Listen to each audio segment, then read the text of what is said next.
Oh, that still doesn't look great, guys. Struggle bus. Maybe we try this. Oh, yeah. Oh, yeah. Oh, that's not looking great either. Sorry you have to look at my gross face right now. Should be okay here.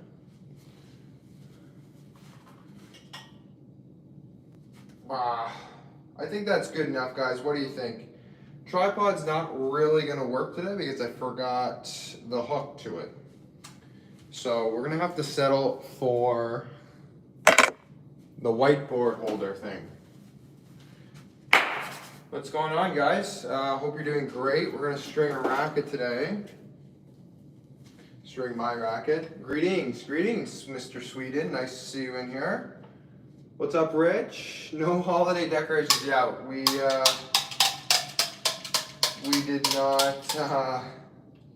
didn't decorate the locker room. The only time the locker room gets decorated is at the start of the year when, well, honestly, this is as decorated as it gets because all of the locker room gets like cleaned out over the summer, and then we bring new stuff in every year, like signs or stickers and stuff that you guys can't see that's over here. So yeah, we do that and then customize kind of some of the lockers and stuff. But other than that, yeah, senior day we get some customization going. But yeah, other than that, not a whole lot of decorations. How's it going? It's going good. Still liking your string setup? Yeah, actually I'm stringing, yeah, that's been working good. I've also tinkered around here with restring. That's what I'm gonna be putting in here today. But my Super Toro and Caviar are sitting over here in my locker. Yeah, both setups are working good. I just bought a drop weight machine for a real treat, first stringing machine. Any tips? Oh, that's awesome. That's actually really exciting. I remember when I got my first machine. Yeah, I would just, actually, you could, I did a video way back, like when MP Tennis was like a baby, on how to string, but that's different because it's on a crank. I would look up, like, just how to string on a drop weight. The video that I probably learned about is probably still there, and it was a great, like, first string video, so I would recommend doing that. I started on a drop weight, and then you could say like I graduated to a crank, and then here at school we have an electric one. I wonder if I could do this. I wonder if this would be a better option. Normally this stuff is always done before you guys start watching, but maybe I'll test it out today with the camera. I'll check and see what this looks like. No, I'm not really loving that angle either. With that. Nope, that's even worse.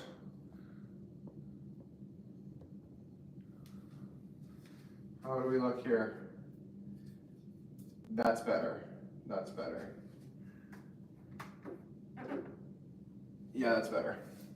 Sorry guys, I forgot my tripod holder, and that's why we are having some struggles here today with camera, propping cameras, etc.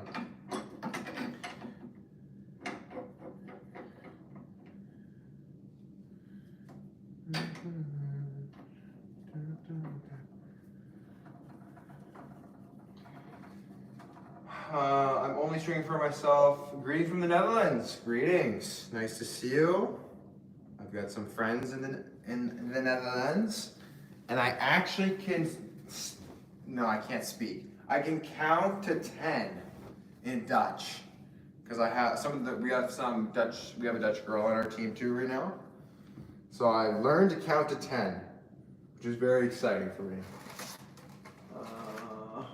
17, no, we need 117. So yeah, nice to see everybody in here. It's been a while since we we've done a live, so it's nice to see everyone, and I hope you all are doing great. We're getting into the year. So yeah, kind of hard to believe 2024 over. Not really computing in my head. Like, I was working last night, and the person I was working with, who is also another tennis player on our team, I was like, you know, Christmas is in 10 days? Like, 10 days, and I'm like, I'm still here, you know? I don't want to be here anymore. As much as I love this school, like, I need to go home, you know? It's time to go home. And I just feel like our school doesn't end until the 21st, and like, that's extremely frustrating.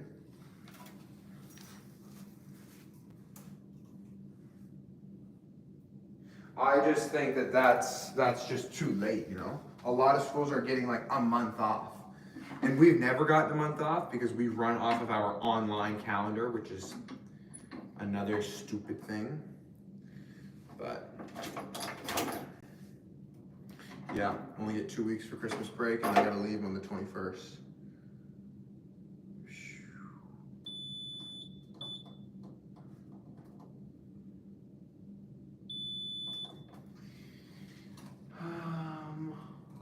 Holland is only 2 provinces, not really.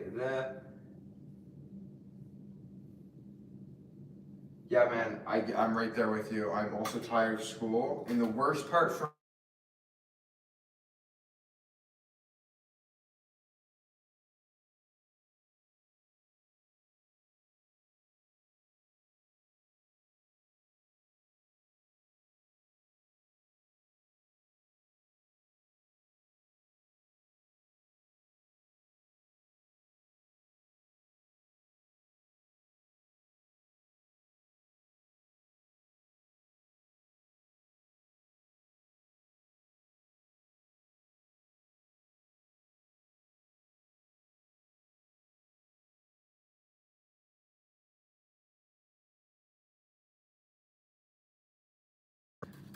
But I mean, at the end of the day, you're just getting a piece of paper, so I already got my piece of paper technically, so, but I still feel like I have to show up, you know? And I should probably finish strong.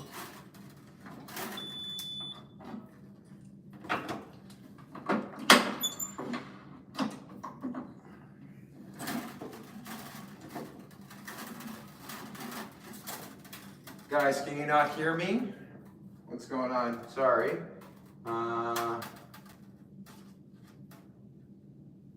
Sorry guys, I don't know what's going on. Okay, good. Yeah, maybe it was like Wi-Fi or something. Sometimes the Wi-Fi in here is a little dodgy, so you never know what you're gonna get. But yeah, guys, we got, I just recorded a video, actually, about top 5 rackets of the year for me, a bust of the year, and then also some other little tidbits that I was talking about for next year. But does anyone want to take a guess what my top 5 rackets were of the year? In order, 1 being the best, 5 being the worst. Sorry, the worst best.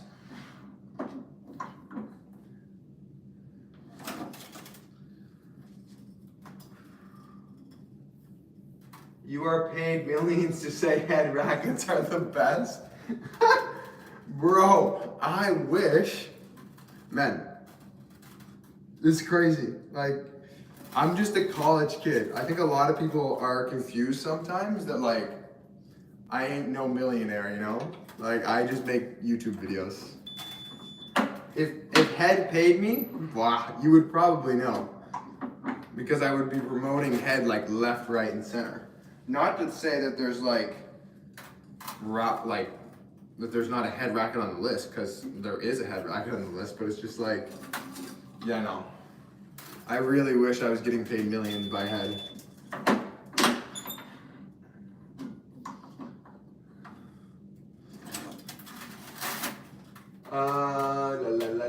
Raffle Origin #1. Okay. Rackets that came out this year. Great question. So the criteria for making the list was that like I reviewed this racket this year or I played with it. Maybe I didn't make a dedicated review to it, but like you guys would know about it, you know?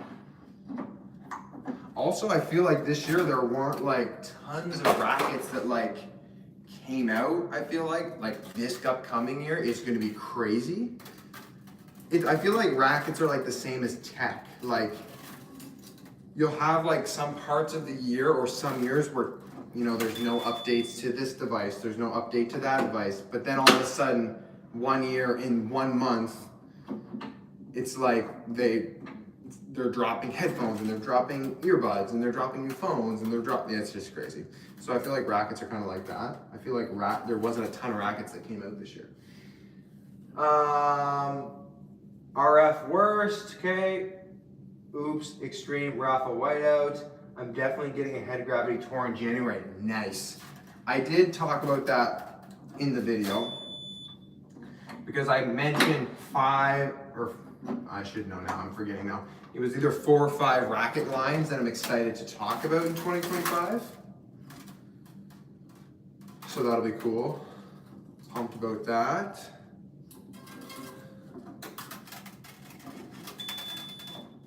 I believe there's a new whiteout. The whiteout is one of the lines that I talked about that I'm excited to go back to. I saw what it looked like a while ago and it looks nice. I think it's gonna play similar, but you never know. I think those rackets are solid and definitely deserve a piece of the market.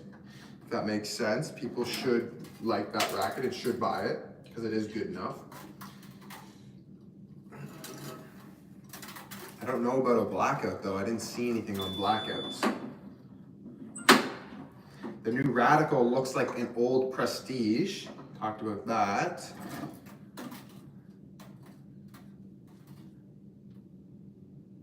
Yeah, he already got his hands on it, which he's lucky. He's actually making a new video, guys, so not normally I'm telling you guys to leave my channel, but I think he's coming out with a video within the next 10-ish days probably that talks about, it's like a YouTuber end of year wrap up video and it will be super cool. I shared, like on our Instagram, I shared, like there's a little preview about it. And it's got like a bunch of YouTubers across the world that talk about like some stuff. So it'll be cool if you guys go look at that. The YouTube community is always like trying to compete against each other in a way. So it's like really fun to like, and I don't really see it like that, to be honest. Some people do though, I think like, oh, I'm better than so-and-so, or like, oh, I have more this than that or whatever, but like, I don't know. I don't really see it like that. I think it's just like fun to actually make videos and like interact with you guys. And then like I've met like some people now that are subscribers to the channel like across the US, just in like random areas, which is kind of cool. And it's cool that like, in a way, like you can kind of help people.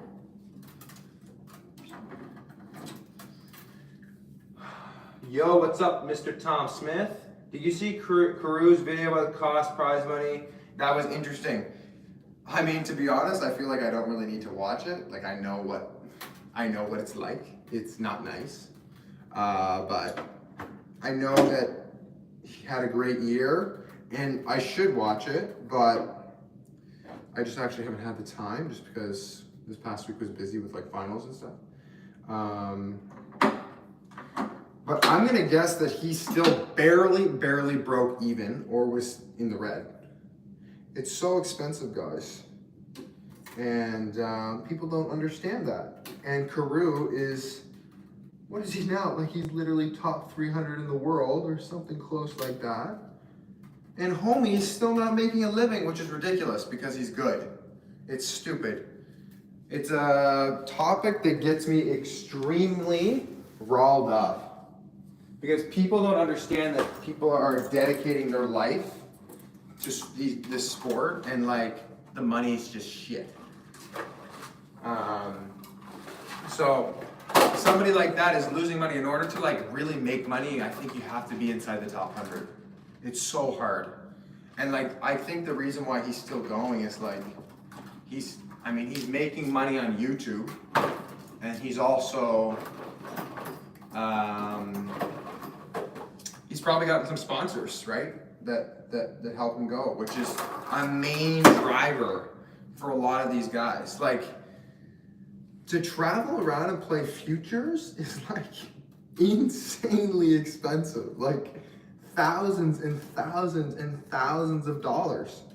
And like a lot of the guys are fresh out of college or extremely good juniors, or are like Carew, who are like pushing 30 or are 30, and they're grinding.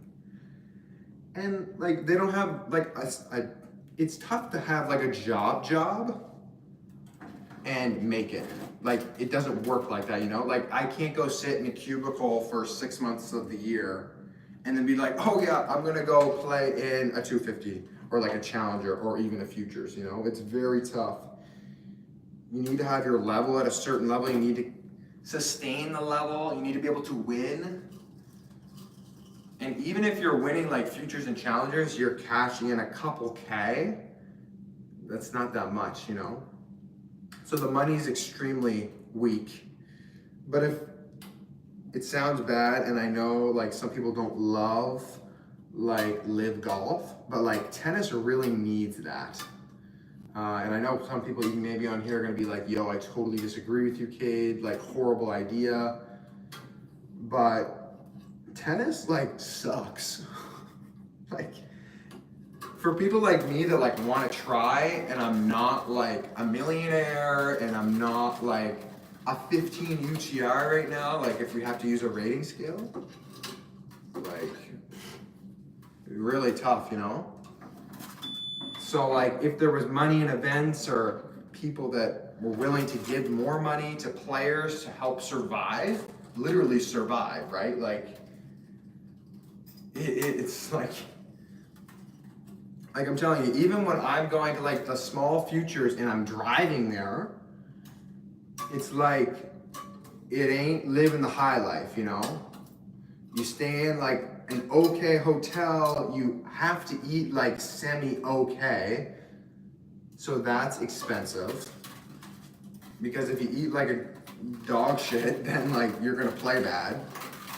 And so you have to be really on it, right? That's my tangent. Prize money choke, Carew is legit, yep. I thought Novak was meant to be helping out with what happened there. I think his head's in the right place, but like, I think, for me, when I see that, I'm like, all right, like, what are they gonna do, you know? Like, what are they gonna do? Like, what is Novak gonna do? Like, dish out, like, 100K from his own pocket and just be like, here you go, future store? Like, never, you know? Like, Novak's never gonna give his money away.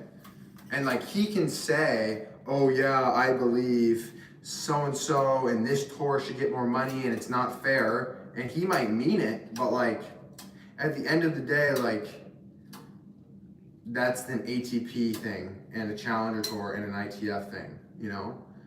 It doesn't matter what the Players Association say. Because at the end of the day as well, they have what? There might be a guy that's ranked 200 in the world on the Players Association, maybe. All the other guys are always in the top 100 in singles and doubles. So they're not really ever affected. So in a way, it's kind of a joke. Because like, I think the ITF put more money into futures for this upcoming year, but I think they put like $5,000 more. And it's like, okay, great, thanks ITF, but $5,000 more spread out across a singles draw and a doubles draw, that's maybe a couple $100 extra to like the winner. So the ATP has millions of dollars. The ITF is also very well off. They keep a lot of the money for themselves. If you look at the sponsors that sponsor all these tennis tournaments, they're loaded. The ATP keeps a lot of money. And this is, I think the PP, whatever it's called, they're trying to just raise awareness for it, but they can't really do anything about it, you know? It's like climate change. People are gonna be activists of climate change, but like at the end of the day, one person can't like change the world like that, you know? Like you really need to have like the ATP behind it, and the ITF, right? That's just my feeling.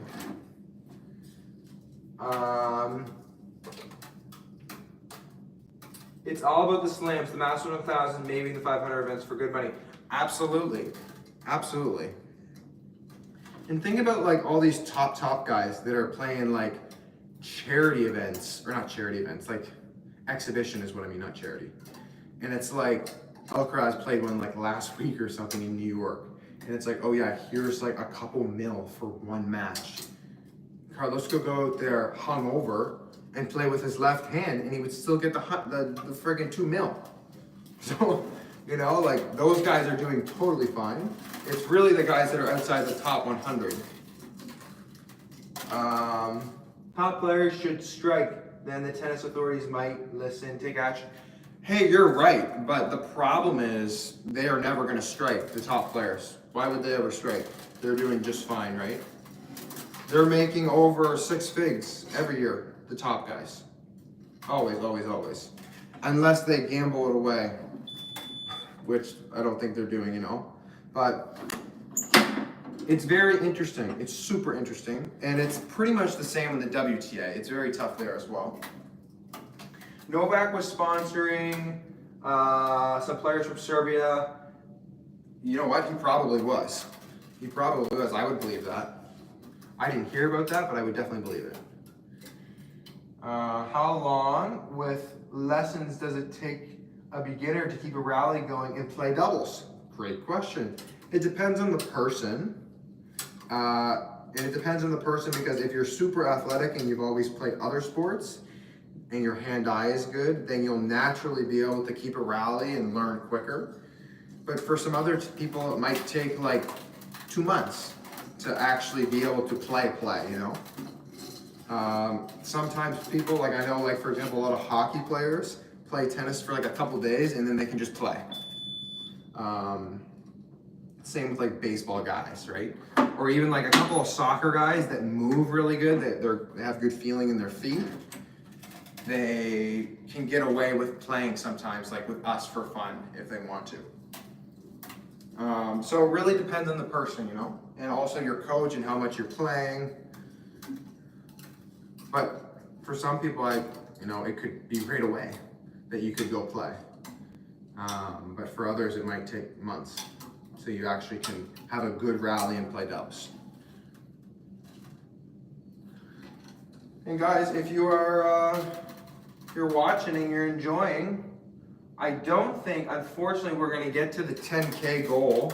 We put a goal out at the beginning of 2024 of us reaching 10,000 subscribers, but I think we're going to fall short just a little bit. We got like 15 days here to get it done, and we're still like 400 short. So it was a good goal, but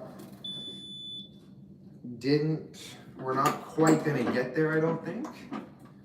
So back to what I was saying, if you are watching, like and subscribe. If you enjoy watching me and listening to me and following, greatly appreciated.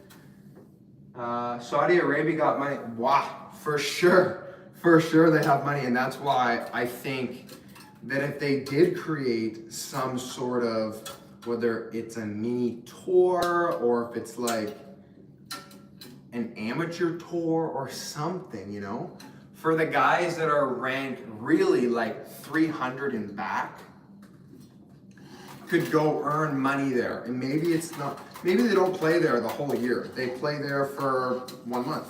And then they have the money to go play back on the ATP Tour or whatever. And the worst thing, now this is where it gets tricky. The ATP Tour is not gonna like it because number one, it's not traditional. It would be very different for players to not play futures. They've been playing futures for 80 years. So it would be very not traditional. So the ATP would not like that. And two, it would take players away from playing and trying to get ATP points. So then they would probably strike in a way that would be like how they did with Live Golf. If you go play Live Golf, you can only play certain events on the calendar year, which I think is stupid because the reason why people would want to go play Live Tennis is because the ATP does such a shit job with like trying to pay the players in a way, you know? And of course I'm saying this because I'm not number one in the world, but like not everyone is born number one in the world, you know? Everybody has to make it there. So everybody struggles. Whether you make it to top 50 in the world or you don't, everybody has that struggle if they have an aspiration to play pro tennis.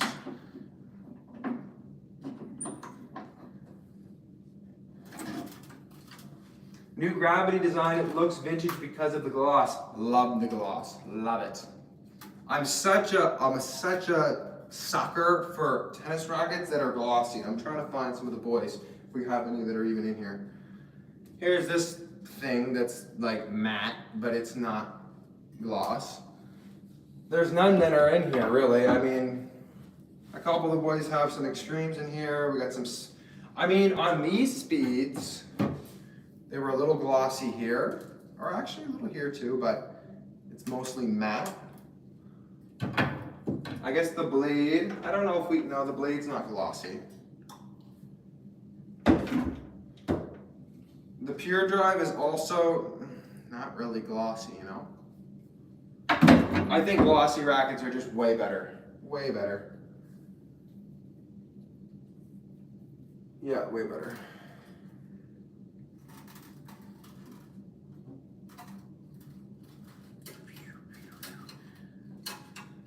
But I think we're gonna see, I got a feeling guys, I have a feeling in the next like 5-ish years, tennis is gonna have like a boom where people are gonna be like upset with the ATP because people just wanna play so bad and they just can't.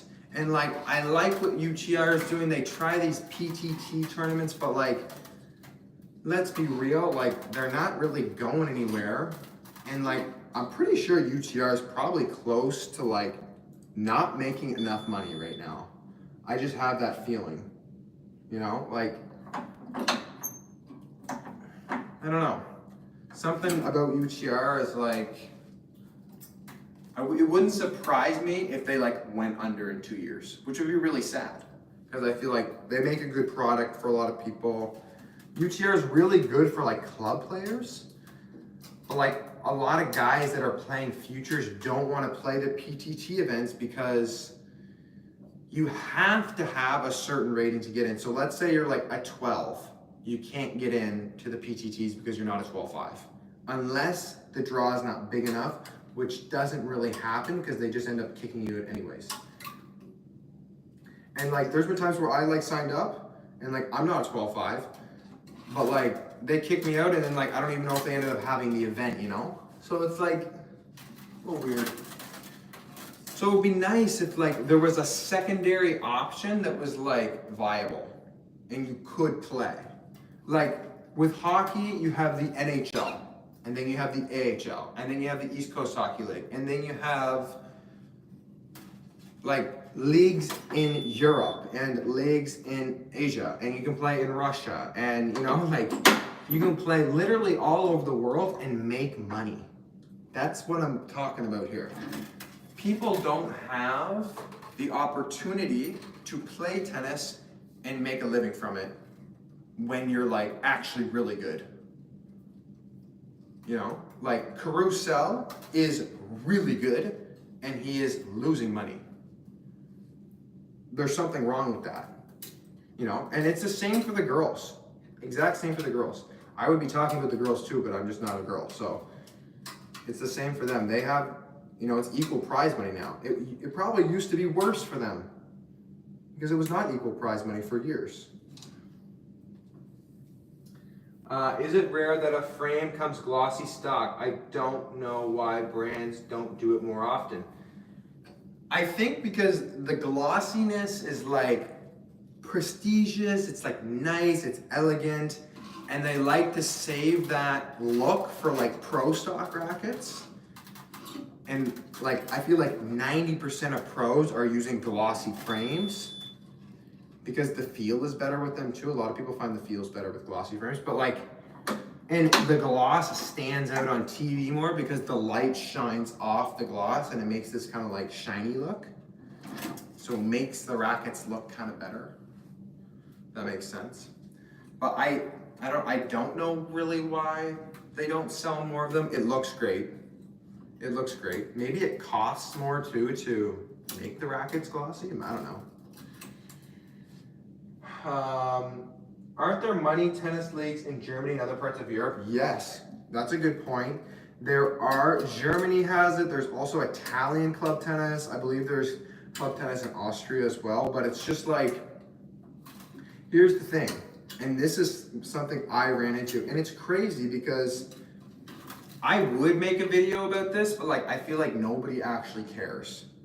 So I would never do it. But it's actually very interesting. So let's stop for a second. If I could go play club tennis. I could actually rake it in, you know, in a summer if I went to go play in a club in Germany. Some clubs, they pay your housing, they pay your food. They say, hey, you can coach at the club and you can make money there. And when you pay, we'll give you 1,000 euros every match. That's no joke. No joke at all. I've had teammates that have played for over 500 to 1,000 euros for one match. And they play twice a week. I think it's always on the weekend. Maybe they play during the week or something too, but like, if you're making 1,000 euros for one match, and this is also win or lose, they pay them just to play. It's a huge thing, it's Bundesliga. If you make that much, you're easily making, like, you can push up to 10K in euros just from club tennis. And like, this is not the top level of Bundesliga. No. If you're playing top level Bundesliga, they got guys like Botik van de Genschulp, I can't say his name, they got him.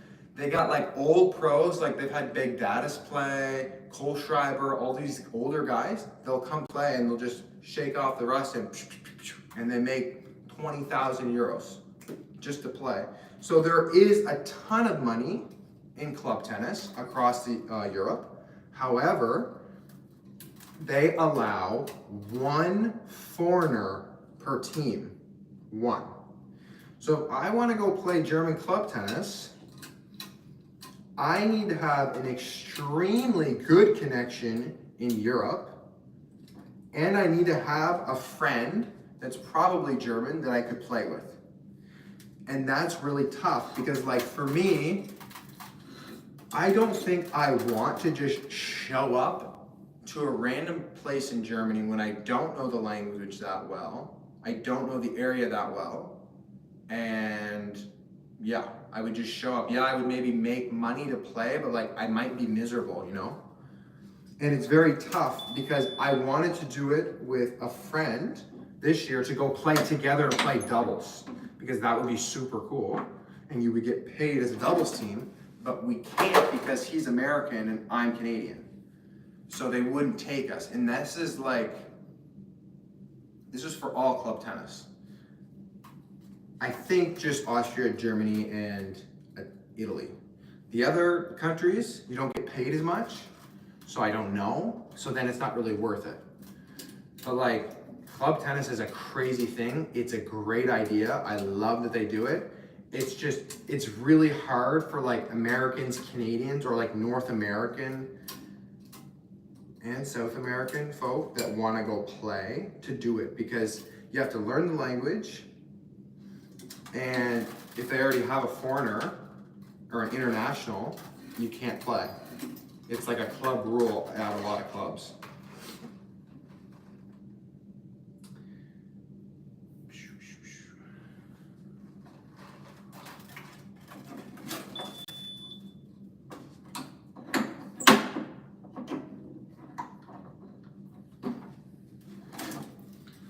Whoa.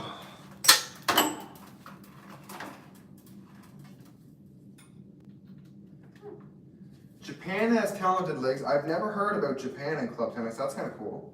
That's interesting. Yeah, you should make a video about that. I mean, I could make a video, but like, I just don't know if people would really care, which is too bad. Like when I make a video, I need to know that there's a specific audience that will enjoy these videos. And like, for example, my favorite videos to make, and like how many people do we have on here right now? 23, 22-ish. Maybe we had closer to 30 earlier, I don't know. But to these 23 people that are listening right now, my favorite videos to make are not the racket videos.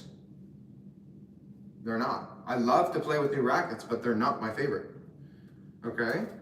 Because here's the thing, and this, like, sorry to these people that are listening to this, but like, people think on YouTube that playing with rackets, like, makes them a better tennis player. That's just never the case. The racket makes up a very small percentage of like development. You need to play with a racket that fits your game and your needs. That's it. A racket is not going to make you better. So then, I'm saying this because people just eat up racket reviews because they just think, oh, if I play with this racket, I will play better. That's pretty much it. And like, yes, there is some truth to that. Like certain rackets are better for some people than others. But the truth is, to make those videos all the time is like, especially when like at the level that I'm at, like I know that a racket only does so much for someone. So it's nice to know that I'm helping people, but to get to my point, my favorite videos to make are like the ones that I'm doing to get better. So like, I was in Florida 2 weeks ago. I did like 3 or 4 videos about what I was doing while I was there to get better. And like, those videos did terrible. 20 people are on here. Those videos did terrible, I'm telling you that. I don't even know if they got over 1,000 views, but I'm telling you that in the eyes of like content creation, these are like some of the best videos we make. Because they're so full of content that actually means something. I'm literally showing you like what I'm doing to try to get better and like workouts. I'm showing my practices. Like there's a video on there with Tommy Haas's coach and like I'm on court with him. There's 2 or 3. And I bring, in one of the videos, I bring you guys through Yannick Sinner's practice. There's nothing wrong with the thumbnail. There's nothing wrong with the title. It's just, unfortunately, our audience doesn't like that. Which is like kind of annoying to me because I feel like those videos are the ones that are really cool. Like, it kind of can't beat that. The location was great. I got great people around me that are in the video. The video was structured well. The title was good. The thumbnail was good. But people just don't like those types of videos. They love the racket videos. And I'm not saying that I don't like the racket videos, they're just not my favorite. But that's another tangent.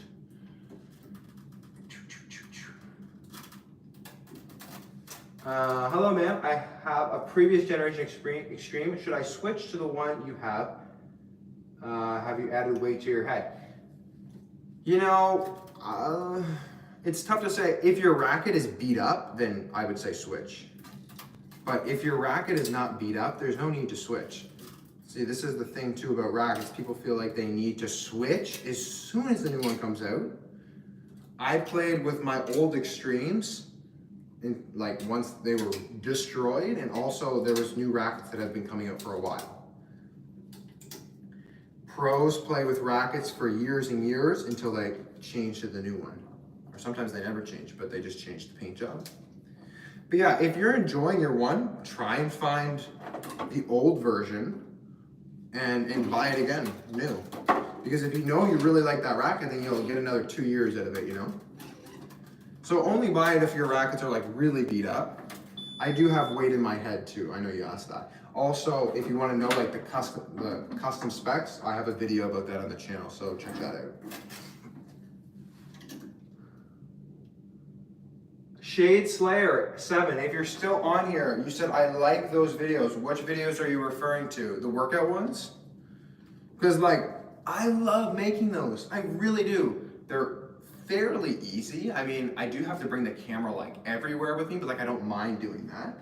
I literally get to show you exactly what I'm doing to try and get better. So like, I really like doing those ones. Footwork, mental game, eye coordination, super important more than the racket. Any day. Any day. Any day. All that stuff is more important.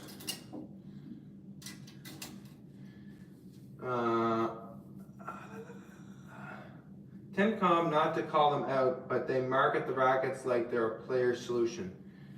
I wouldn't diss Beckett like that. Like, Beckett specializes in rackets, so that's why his channel is dedicated to rackets.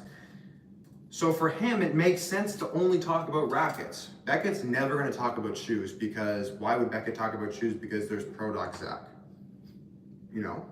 Beckett's not gonna share his college journey because he's not in college, and the goal of his channel is not to maybe, you know, get better to that level, you know? Where that's my goal. So for me, it's like a weird spot, because when we first started making videos, I did a few racket reviews. People loved them. So I was like, oh shit, this is great. People love these videos.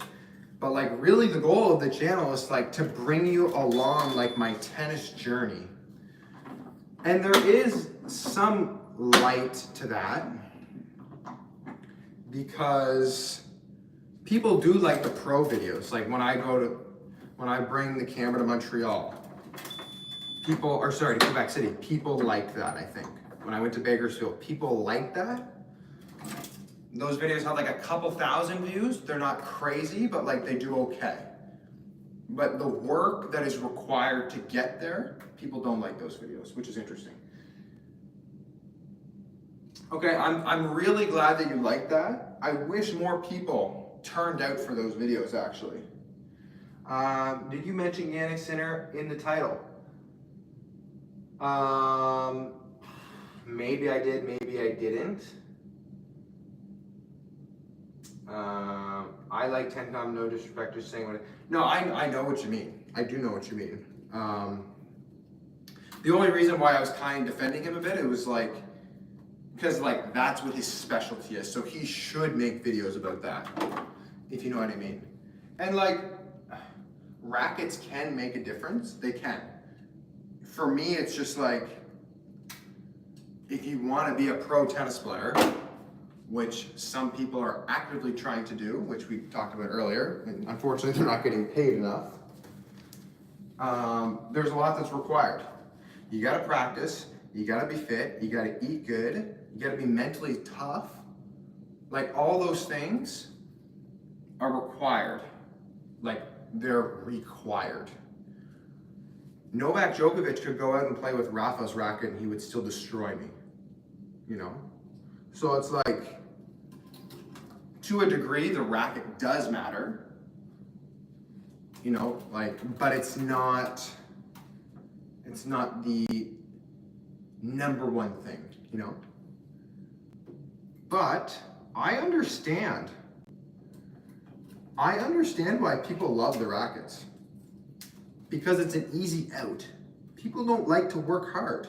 People don't like, and this is like a super deep talk, and maybe I'm gonna lose people on here, but people don't like to find a way to actually get better. That's the thing. People don't wanna go to the gym. People don't wanna work on their mental toughness. People don't wanna hit for hours and grind and do drills that suck. People want to find a nice new glossy head tennis racket, or Wilson or Babolat or Technofiber or whatever, and say, oh my God, my forehand feels so much better. But then they go play a match and they lose worse. So that's just the truth. Rackets can help someone improve in certain categories or can match more to their game, but rackets will never improve one's tennis by a large amount. It could help in a small amount, but not a large amount.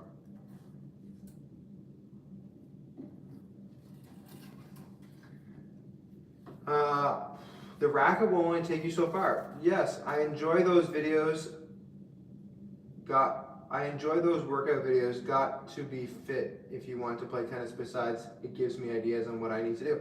That's great. I'm glad it helps out people. And I feel like the people that watch those videos actually are the OGs of this channel, at least. Like, you guys have been around for a while. The people that come on in the live, you guys have been around for a while. I always see familiar faces in here. I really appreciate that. Trust me, I've received thousands of comments. We're almost at 3 million channel views, which is hard to believe. And there's people that subscribed and commented when we had 50 subscribers that when I see their name in there, I know who they are. So it's really cool that those people are still around, and I know that those people watch the workout videos, for example, or those types of videos, because they subscribed due to the fact that it was more my tennis journey that I was sharing versus the Babolat Pure Arrow video, you know? And guys, I'm not gonna make racket videos. I just made one before I started stringing this racket. So it's yes, I'm dissing racket reviews. I'm dissing my own racket reviews. They're just not the most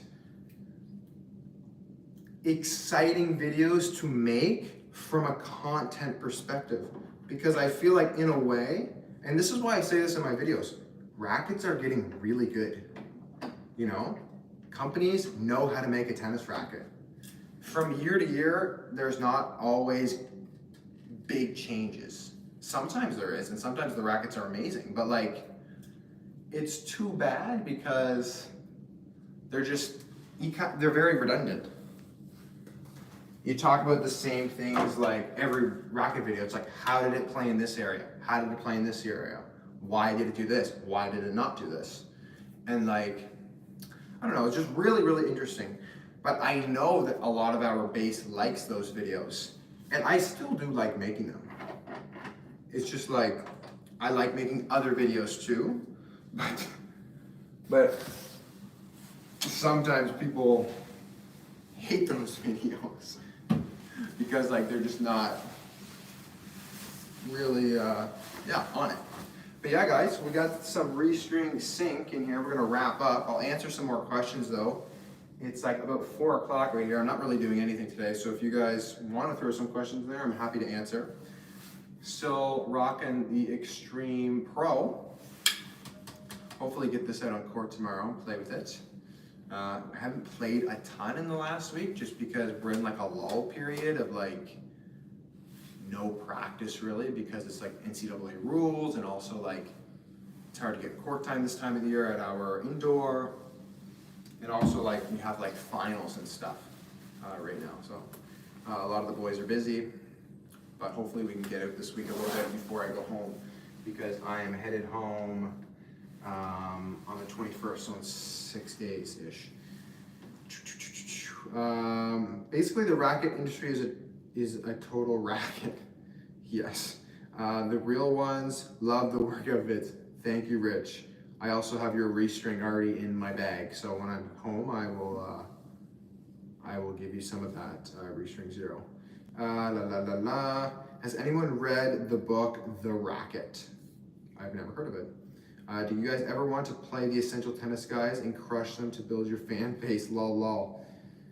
I have mad respect to Ian actually, because he really kind of created the YouTuber space on on YouTube for tennis. So I would never want to mad crush him. I would actually love to meet him and pick his brain about content, because I think he's seen a lot of ups and downs in the last 10 years with his channel.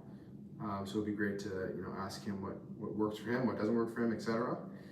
Hello, I'm an aggressive baseline player who has spin as well as power. I have one-handed backhand and prefer a stiffer feeling on that wing and slightly softer on the forehand. Should I switch to the extreme?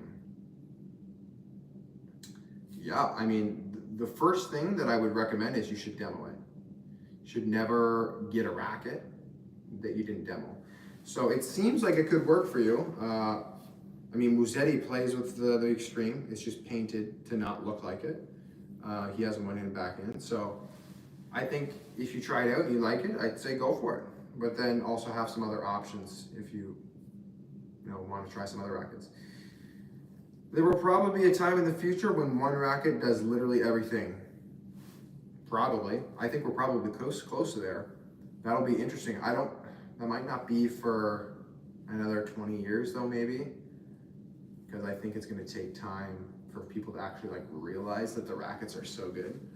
It's like the iPhones, like from year to year, the iPhone 14 compared to the iPhone 16, it's really similar, But if you compare the iPhone 16 to the iPhone 6, it's a big difference, right? So that's like 9 to 10 generations different, right? So big changes are within 5 to 10 years of rackets.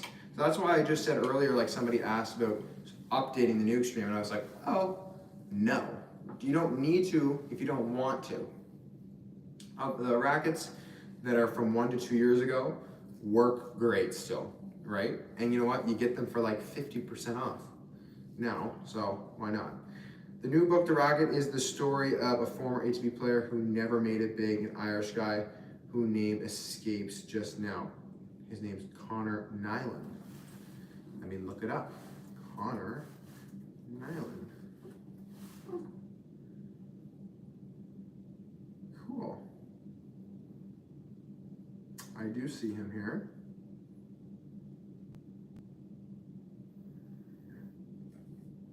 Cool. I'll have to check him out. He's 43 years old now. He does have the book that's called The Racket. Cool. On tour with tennis's golden generation and the other 99%. That's cool. I'll have to check that out. Get it on Amazon for 23 bucks. That's cool. He beat Federer when they were kids. Nice. That's always kind of cool to say. Imagine saying, arguably one of the greatest players of all time, you're like, yo, I beat that guy when I was a junior. That's cool. Anyway, guys, get your questions in here. I'm just going to clean up around me here. And then, yeah, it'll be time to go back to the dorm and settle in for the evening. Sounds similar to the Agassi book. I read the Agassi book, actually, when I was a kid. Maybe I read that too early, to be honest. I read it when I was in grade 6. And it was one of the books where, I hate reading. I hate it. And it was a great read. Maybe I was a little too young, when I read that, but I think now it's been kind of cool to learn more about Andre and know what actually happened. And you know what's even better is I briefly talked about how I was on court with Tommy Haas's old coach, and he worked with Nick as in Nick Bollettieri, for years. They were partners. So when I talked to Scott, he has some amazing stories about Nick. So it's been really cool to actually get to know him and know how all that went. How Tommy was really close with Nick as well. Nick worked with a lot of good players, It's another thing to remember too. Nick Bollettieri, arguably greatest tennis coach of all time, never played tennis, really. Like never played at a big level. A lot of people think you need to be like this expert player to be a good coach, which is never true. Like, I would say like a lot of coaches that I even had in the past were never super players, but I learned the most from the guys that were like not super players, which is really interesting.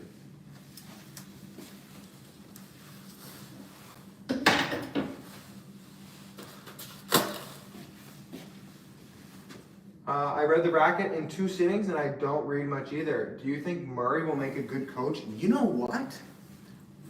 I think Murray would be a great coach. It'll be interesting to see how he does with Novak, because that's an interesting dynamic. I'm sure they'll work through it fine. I don't know how long he's going to stay with Novak either. Maybe it's just for the Australian Open swing. But like, Murray was so good as like a thinker out on court. And like, I'm wondering how that translates to helping Novak. It's probably just like a couple key things in big matches that I think that Novak wants him there for. But like, I would say Andy would be like such a good coach to a guy that's like, he would never do it, but like somebody that's grinding futures. I think he would be a big help to guys that are at that level. So it's kind of cool. But, all right, you guys, this is gonna be it. I'm gonna sign off here. Thanks for chilling. We went for an hour and what? Oh, we're about an hour right now. Thank you for watching. We'll see you later. I'll try and do a live here maybe before Christmas, but if not, Merry Christmas, everyone. And we'll see you around. Be on the lookout for the videos here to come the next few weeks. Cheers, we'll see you.